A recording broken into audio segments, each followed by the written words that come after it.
Welcome to the Reconnection Club podcast, the show that helps parents heal troubled relationships with their adult sons and daughters. I'm your host, psychotherapist Tina Gilbertson. Each week, I'll offer you compassion, clarity, and personal development tips designed to help you reconnect, not only with your child, but with yourself. Now let's get started.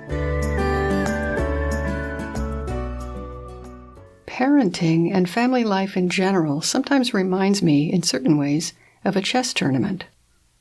In the game of chess, each piece is allowed to move only in certain ways. The king can move in any direction, but only one square at a time. Rooks can move as many squares as you like, but only in a straight line. Bishops have to move diagonally. Pawns can never move backward, and so on. And while you can choose which piece to move when it's your turn, you can't change how they're allowed to move. And it goes without saying, perhaps, that you don't get to decide how many squares there are on the chessboard to begin with. Those are fixed in an unchanging pattern. During a chess game, you can make any move you want within the rules, but if your king is in check, you have no choice but to protect it or lose the game. If you do lose a game of chess, you haven't necessarily lost the match, let alone the tournament, so it makes sense to hang in there and keep playing as best you can. Finally, after any chess game, you might regret a move that you made or didn't make because you didn't see it at the time. But in chess, you never regret not making moves that weren't possible. The confines of the board, the rules of the game, and the state of play all contribute to the context in chess.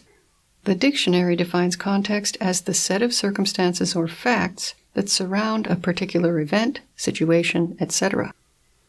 And it seems to me that in life, as in chess, context matters a lot. When thinking about your younger self as a parent and your child or children's experience growing up, you may regret the impact of a divorce or your move to another city, state, or country, or the fact that you worked outside the home. But those developments emerged from the circumstances that prevailed at that time. Specific actions can't be evaluated outside of that context. The death of a spouse, if you had to go through that, changed your life and your family forever. And while obviously you never forgot losing your spouse and raising your children alone or in a blended family, you might not have had the time to fully appreciate how the aftermath of that loss, the new absence not only of your spouse but of a sense of safety or predictability, created an enduring new context for parenting and for growing up. Context lends meaning to our lives and relationships. Nothing we do or say or think or feel or assume or fear, none of it appears out of nowhere. There's always a context that helps us know and understand the significance of what happens within and around us. Many parents talk about their own or their children's behavior without mentioning context at all. And that's not surprising to me because the circumstances that stick around in our lives for any length of time tend to blend in with the furniture. We're like fish in the ocean. They don't know they're in an ocean, they just know how to swim.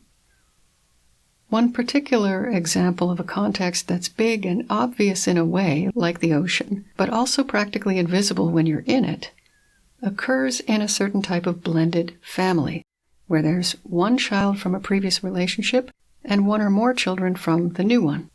So let's say dad brings a daughter to a second marriage and then starts having children with stepmom. In trying to convince dad's daughter that she fully belongs in this growing new family, and that she's loved just the same as the new children, it's easy for the parents to unwittingly downplay the reality that she is the only child not living with both original parents.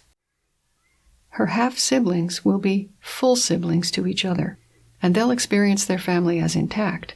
But her parents are no longer together, and if her distress comes out in troubling thoughts or behavior, the context in which that emerges might recede into the background and even be forgotten. Another type of context I run into sometimes is when a family member has a disability or an ongoing medical condition requiring extra care, particularly a child. I'm surprised by how often I hear parents blame themselves for not giving as much attention to their other child or children, when equal attention was never a possibility. There's only so much time and energy available. And when one child requires more, parents have no choice in the matter. Sorrow is understandable in that case, but there's no justification for blame or regret. As a third example of context whose impact may be underappreciated, each one of us has a personal history that informs and can even shape our thoughts, feelings, and behavior.